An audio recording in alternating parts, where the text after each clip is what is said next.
नमस्कार दोस्तों, आप सभी का मेरे चैनल लर्निंग विद पुष्पांजलि में स्वागत है। आज हम क्लास 6 की ये चैप्टर संसार पुस्तक है, इस चैप्टर को पढ़ेंगे।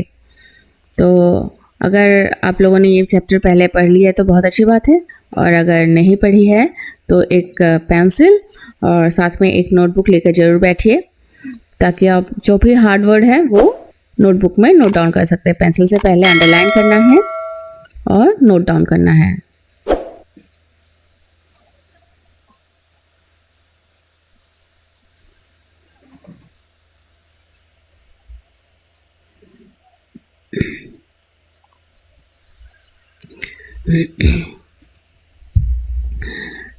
इसमें हमें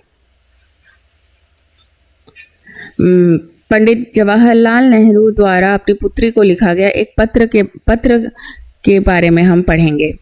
उस पत्र में पंडित जी ने, जवाहरलाल जी ने क्या लिखा था। तो चलिए अभी स्टार्ट करते हैं। जब तुम मेरे साथ रहती हो तो अक्सर मुझसे बहुत सी बातें पूछा करती हो और मैं उनका जवाब देने की कोशिश करता हूँ। उन्होंने लिखा है कि अपनी बेटी को कि जब तुम मेरे साथ रहती हो तो तुम मुझे बहुत सी बातें पूछती हो और मैं ज़्यादातर जवाब देने की कोशिश करता हूँ, लेकिन अब जब तुम मसूरी में हो और मैं इलाहाबाद में, हम दोनों उस तरह बातचीत नहीं कर सकते। तो दोनों जब अलग अलग रह रहे थे, उनकी बेटी मसूरी में और वे इलाहाबाद में, तो बातें नहीं कर पा रहे थे। इसलिए मैंने इरादा किया है कि कभी कभी तुम्हें इस दुनिया की और उन छोटे बड़े देशों की जो इस दुनिया में हैं छोटी छोटी कथाएं लिखा करूं। उनकी बेटी जो है वो ही इंदिरा गांधी के नाम से जानी गई। तो उनके पापा जो है जवाहरलाल नेहरू, उन्होंने कहा कि इसीलिए मैंने सोचा है कि आपको चिट्ठी, पहले तो इस तरह से मोबाइल नहीं हुआ करती थी, तो चिट्ठी के द्वारा ही मैं दुनिया के बारे में भी आपको बताऊं। तुमने हिंदुस्तान और इंग्लैंड का कुछ हाल इतिहास में पढ़ा है। हिंदुस्तान यानी कि हमारा देश, और इंग्लैंड के बारे का इतिहास तो कुछ जरूर पढ़ा ही होगा, लेकिन इंग्लैंड केवल एक छोटा सा टापू है और हिंदुस्तान जो एक बहुत बड़ा देश है फिर भी दुनिया का एक छोटा सा हिस्सा है। इंग्लैंड जो है वो छोटा सा टापू है होने पर भी दुनिया भर के लोग उस जगह को जानते हैं, और हिंदुस्तान जो कि बहुत ही बड़ा है, देश है, फिर भी दुनिया का एक छोटा सा हिस्सा है। लंदन जितना बड़ा नहीं माना जाता है क्योंकि इतना डेवलप नहीं हुआ था। अगर तुम्हें इस दुनिया का कुछ हाल जानने का शौक है तो तुम्हें सब देशों का और उन सब जातियों का जो इसमें बसी हुई है ध्यान रखना पड़ेगा। अगर दुनिया के बारे में जानना है तो उस दुनिया में रहने वाले लोगों के बारे में जानना पड़ेगा, केवल उस एक छोटे से देश का नहीं जिसमें तुम पैदा हुई हो। तो जहाँ हम पैदा हुए हैं सिर्फ उसका बारे में ज्ञान रखने से नहीं होगा, पूरी दुनिया के बारे में हमें ज्ञान रखना है। मुझे मालूम है कि इन छोटे छोटे खेतों में बहुत थोड़ी सी बातें ही बतला सकता हूँ, हाँ, क्योंकि उनके पास बहुत छोटा छोटा लेटर्स था तो थोड़ी बात ही बता पाएंगे, लेकिन मुझे आशा है कि इन थोड़ी सी बातों को भी तुम शौक से पढ़ोगी और समझोगी कि दुनिया एक है और दूसरे लोग जो इसमें आबाद है हमारे भाई बहन हैं। लेकिन फिर भी कहा है कि छोटी सी लेटर पढ़ के भी तुम जरूर समझ जाओगी कि दुनिया एक है और दुनिया में रहने वाले सभी लोग हमारे भाई बहन हैं। जब तुम बड़ी हो जाओगी तो तुम दुनिया और उसके आदमियों का हाल मोटी मोटी किताबों में पढ़ोगी, जैसे कि इतिहास के किताबों में। उसमें तुम्हें जितना आनंद मिलेगा उतना किसी कहानी या उपन्यास में भी नहीं मिलेगा। जब हम बड़े हो जाते हैं और लोगों के बारे में, दुनिया के अलग अलग जाति जनजाति के बारे में पढ़ते हैं तो हमें बहुत ही मज़ा आता है। यही बताया है। यह तो तुम जानती ही हो कि यह धरती लाखों करोड़ों वर्ष पुरानी है और बहुत दिनों तक इसमें कोई आदमी न था। ये धरती जो है लाखों करोड़ों वर्ष पुरानी उसी टाइम बताया गया है। तो और वहाँ इस दुनिया में कोई भी आदमी नहीं रहते थे। आदमियों से पहले सिर्फ जानवर थे और जानवरों से पहले एक ऐसा समय था जब इस धरती पर कोई जानदार चीज न थी। तो आदमियों से पहले तो इस धरती में जानवर रहा करते थे, और जानवरों से पहले कुछ भी लिविंग थिंग्स नहीं थे, जानदार थिंग्स नहीं थे। आज जब यह दुनिया हर तरह से जानवरों और आदमियों से भरी हुई है, उस जमाने का ख्याल रख करना भी मुश्किल है। आजकल जो हमें दिख रहा है कि इतने लोग रहते हैं, इतने जानवर रहते हैं, इतने पेड़ पौधे सभी तो जिंदा है, तो उस जमाने के बारे में हम कैसे सोचे जब पृथ्वी में कुछ भी नहीं था, जब यहाँ कुछ न था। जैसे आजकल हम लोग सोच सकते हैं, क्योंकि आजकल हमें पता चला है कि जैसे कि अलग अलग प्लैनेट्स है, उसमें कभी कोई लोग नहीं है या पेड़ पौधे नहीं है, उस तरह का हमारा पृथ्वी भी था। लेकिन विज्ञान जानने वालों और विद्वानों ने, जिन्होंने इस विषय को खूब सोचा और पढ़ा है, लिखा है कि एक समय ऐसा था जब यह धरती बेहद गर्म थी और इस पर कोई जानदार चीज नहीं रह सकती थी। धरती बहुत ही गर्म थी, दूसरे प्लेनेट की जैसे ही, और कोई भी जानदार चीज नहीं रहती थी। और अगर हम उनकी किताबें पढ़े और पहाड़ों और जानवरों की पुरानी हड्डियों को गौर से देखें, तो हमें खुद मालूम होगा कि ऐसा समय जरूर रहा होगा। मीन्स पृथ्वी बहुत ही गर्म रही होगी पहले, जब कुछ भी जिंदा चीजें नहीं रह सकती थी। तुम इतिहास की किताबों में ही पढ़ सकती हो, लेकिन पुराने जमाने में तो आदमी पैदा ही ना हुआ था, किताबें कौन लिखता? तब हमें उस जमाने की बातें कैसे मालूम हो? हाँ, अगर पुराने ज़माने में कोई पैदा नहीं हुआ था तो किताबें कौन लिखता और हमें उस ज़माने की बात कैसे पता चलती? यह तो नहीं हो सकता कि हम बैठे बैठे हर एक बात सोच निकालें। हाँ, सोच के तो सब बात नहीं निकाल सकते हैं। लाखों करोड़ों वर्ष पहले की बात हम सोच के कैसे निकालें?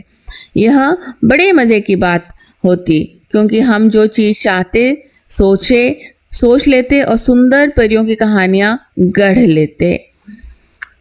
हम सोच के भी कुछ मनगढ़ंत कहानियां गढ़ लेते हैं, लेकिन जो कहानी किसी बात को देखे बिना ही गढ़ ली जाए, वह ठीक कैसे हो सकती है?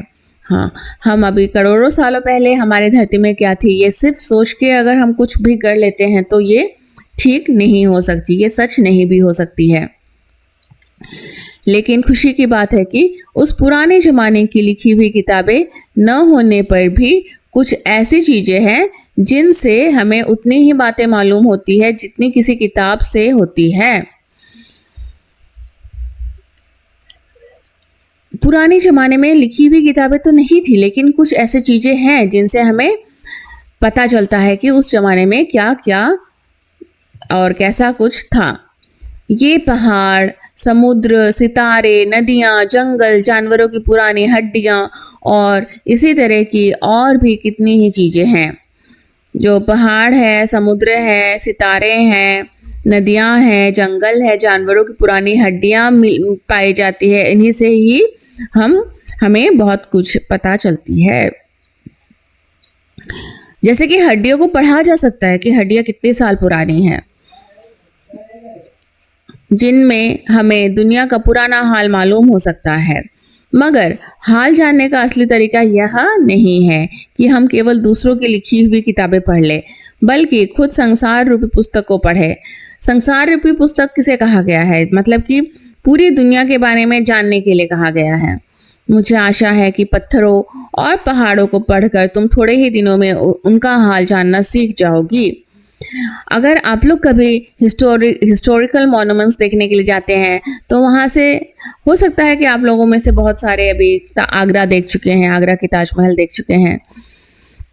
तो ताजमहल बनाने वाले स्टोन्स या मार्बल्स किस तरह के थे और आज के मार्बल से कैसे अलग है? फिर आसपास की जगह कैसी थी? या फिर अगर आप लोग असम में ही हैं और आप लोगों ने रंगघर, तलातल घर, यहाँ पे भी बहुत सारे हिस्टोरिकल मोनूमेंट्स अगर देखे हैं, तो उनसे भी आप पता लगा सकते हैं कि सालों पहले किस तरह से लोग घर बनाते थे, किस तरह से रहते थे। है, इतना तो हम जरूर पता लगा सकते हैं मोनूमेंट्स को देख के। सोचो कितनी मज़े की बात है, एक छोटा सा रोड़ा जिसे तुम सड़क पर या पहाड़ के नीचे पड़ा हुआ देखती हो, शायद संसार की पुस्तक का छोटा सा पृष्ठा हो। अगर छोटा सा कोई टुकड़ा आपको मिल जाता है, उसी को अगर अच्छे से उसकी पढ़ाई उसी को स्टडी करें तो आपको इससे भी संसार के बारे में बहुत कुछ पता चल सकता है। शायद उससे तुम्हें कोई नई बात मालूम हो जाए। शर्त यही है कि तुम्हें उसे पढ़ना आता हो, लेकिन हाँ, तुम्हें उसे पढ़ना भी आता हो, ये भी बहुत ही ज़रूरी बात है। कोई ज़बान उर्दू, हिंदी या अंग्रेजी सीखने के लिए तुम्हें उसके अक्षर सीखने होते हैं। जैसे कि हम लोग कोई भी ज़बान सीखते हैं, दूसरी लैंग्वेज सीखते हैं, तो उसके लिए अक्षर सीखना बहुत ज़रूरी होता है। हम लोगों ने हिंदी का अक्षर सीखा, इंग्लिश का अक्षर सीखा, है ना। तो इसी तरह पहले तुम्हें प्रकृति के अक्षर पढ़ने पड़ेंगे, तभी तुम उनकी कहानी उसके पत्थरों और चट्टानों की किताब से पढ़ सकोगे। अगर आप प्रकृति को पढ़ने लगेंगे तो प्रकृति के पत्थरों चट्टानों को भी पढ़ पाएंगे। शायद अब भी तुम उसे थोड़ा थोड़ा पढ़ना जानती हो। जब तुम कोई छोटा सा गोल चमकीला रोड़ा देखती हो तो क्या वह तुम्हें कुछ नहीं बतलाता? यह कैसे गोल है, चिकना है या चमकीला हो गया, या उसके खुरदरे किनारे या कोने क्या हुए, खुरदरे कैसे हो गए? अगर तुम किसी बड़ी चट्टान को तोड़कर टुकड़े टुकड़े कर डालो तो हर एक टुकड़ा खुरदरा और नुकीला होगा।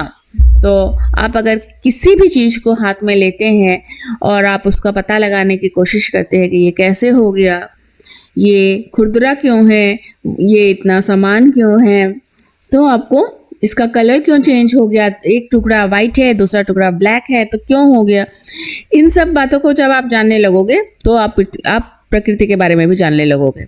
आपके ईवीएस के बुक में क्लास 5 तक में आपको प्रकृति के बारे में जानने के लिए बहुत बार बोला गया है। ये गोल चिकने रोड़े की तरह बिल्कुल नहीं होता। फिर यह रोड़ा कैसे इतना चमकीला, चिकना और गोल हो गया?